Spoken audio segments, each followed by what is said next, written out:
long before YouTube, long before the internet was fast enough to stream videos or even download a video in less than 2 years, a 16-minute and 41-second video documentary went viral.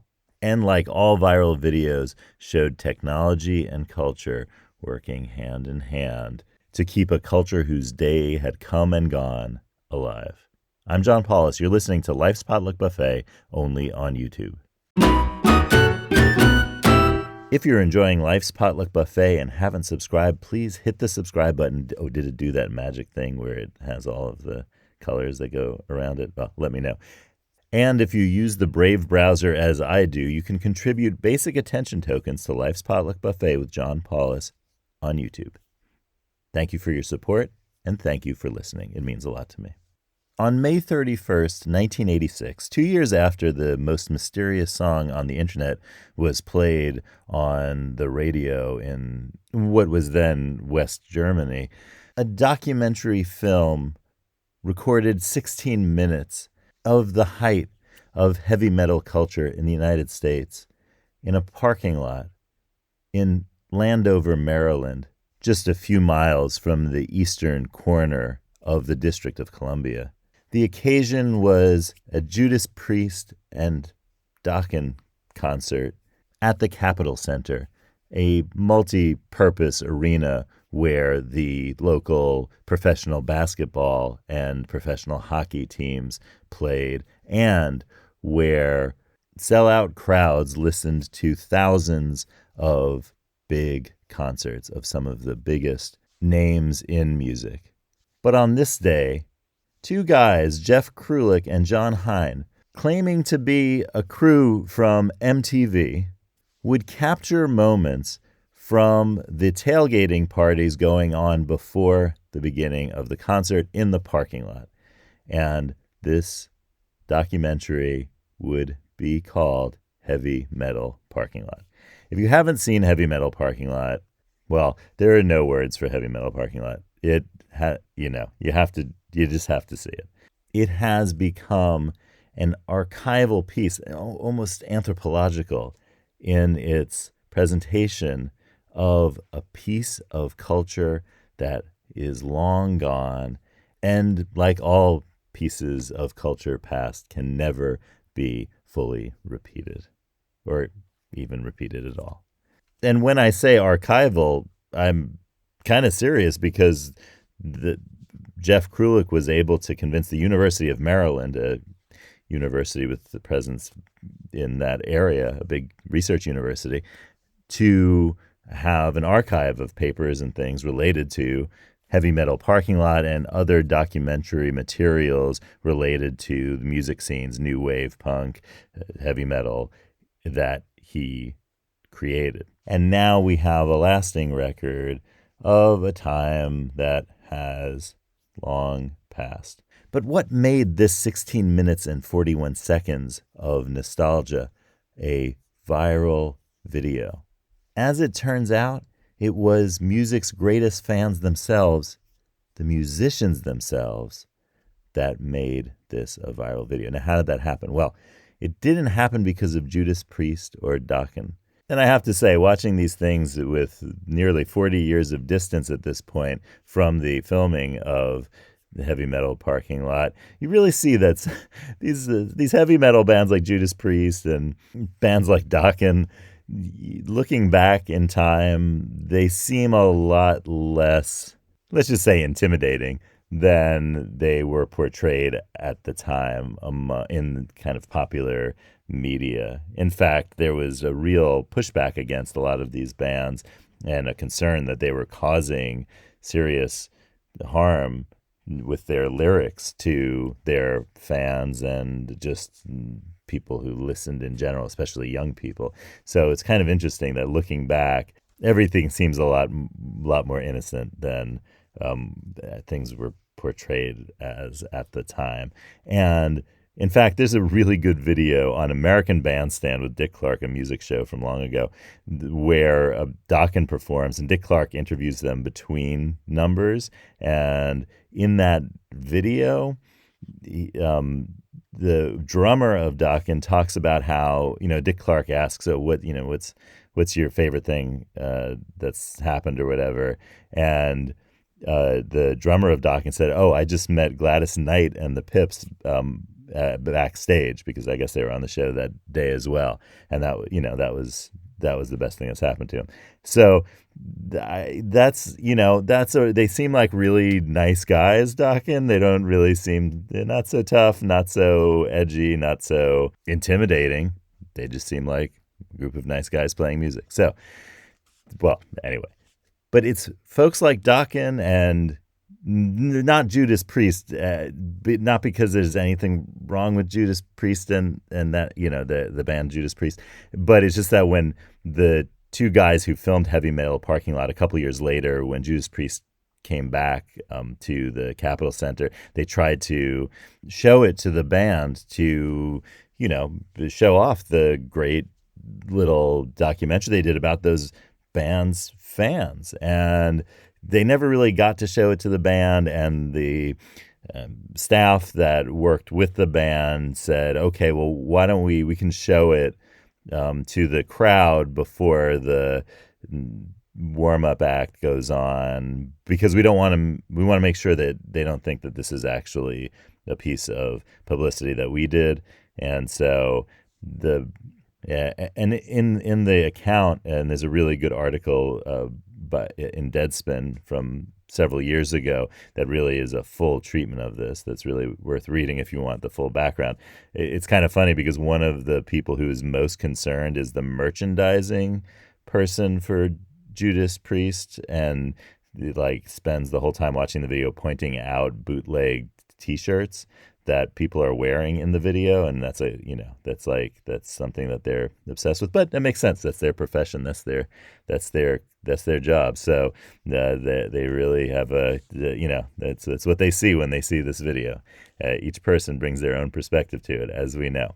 But what happened? Well, they put the video away, and maybe 6 years later, a friend who was really involved in the music scene, especially on the West Coast and Southern California, but really seemingly up and down the West Coast, they asked for several copies of it. Now, this is where VHS comes in, because the original video was shot on U-Matic, and U-Matic was something that was developed by Sony, and it was used by really a lot of professional broadcasters and broadcasting companies and professional video production companies, because the quality was good, and the equipment, it was expensive equipment, and but it was good. Then they cared about the quality and so forth. And Sony was known to produce things of the highest quality, including the in the early 80s famous Betamax videotape system. And the Betamax had very, very high quality tapes, but as Sony executives and everybody else could have told you, there was one major problem. Well, told you in hindsight, there was one major problem, and not just marketing, though marketing played a role. And that problem was that the Betamax held an hour of really, really high quality video. As I said, Sony was all about the quality. And JVC, another electronics company, well, they were more into how much video can we just get onto this tape. And that what that meant was that movies, you only needed one tape if you used what JVC called the VHS, for video home system, to hold a whole movie, whereas the hour-long format of the Betamax really hindered that. You'd need multiple tapes for a movie. Most movies are over an hour long, and so that really hindered that. Not to mention the fact that for commercial use and professional use, the high-quality tapes were preferred. And for home use and just casual use, or even business use outside of the home that was commercial but not to do with video production, the lower quality of VHS was fine. And the fact that the players that played VHS tapes, including the VCR were maybe a little bit less costly. And, well, the tail started to wag the dog, as they say, and the marketing piece really came in there. And by the late 80s, the VHS was really the only game in town. And so what started happening is people started sharing VHS cassettes that they had of the kind of interesting stuff. And this was really happening a lot in the music scene on the West Coast in the United States. And so every tour bus would have a VHS player or VCR, and every tour bus would share just the weirdest videos they could find and the most interesting videos. And this is where Heavy Metal Parking Lot comes in. The person who is friends with Jeff Krulik asked him to produce some VHS tapes so that he could take them out and share them and spread them out. And he did. And with those 6 VHS tapes, they got spread out to that scene, and where various bands were trading with other bands. And we have accounts of a lot of different bands having gotten their hands on this tape, and that made this a viral hit. And Heavy Metal Parking Lot became famous among those circles where Heavy Metal Parking Lot represented for these bands, which at this time were starting to be the grunge bands like Nirvana, who pioneered the way in terms of the new style of music that had moved on from heavy metal and was different. But the culture of the Heavy Metal Parking Lot was one that was intimately familiar to the people participating in the music scene on the West Coast those 7 years later. Many of them had been in high school at that time. They were around the same age as a lot of the people in the Heavy Metal Parking Lot.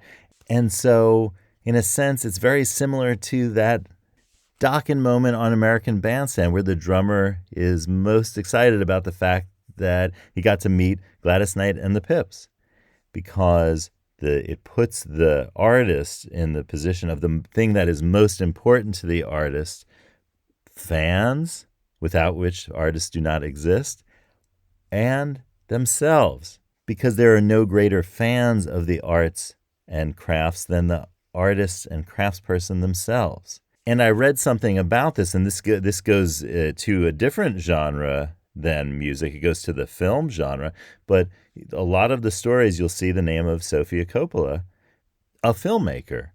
And that makes sense too, because there's no greater fan of filmmaking than filmmakers themselves. So you can see how all of this works to create a perfect cultural moment where this video went viral among the very people who are most likely to catch the virus. Let's ask the cards and see what they have to say. Maybe we'll find something viral in our work and lives that we weren't aware of before. So, yellow lemons, blue dumplings, magenta noodles. Cards, tell us somethings.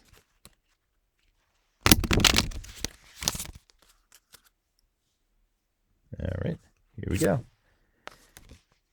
It's card 27. Compose a short inscription for yourself. Know yourself was one of the inscriptions on the sanctuary of the Greek god Apollo in ancient Delphi. There were others too, like nothing too much, and a mysterious one, the single Greek letter epsilon, E. Instead of meditating on ancient inscriptions, create one for yourself and explain what it means. For me, I just thought heavy metal everything. That's my inscription for today, and that's what I'm gonna try to live by. It'll probably be closer to Dokken than Metallica, but that's just me. So rock, and I'll see you tomorrow on Life's Potluck Buffet.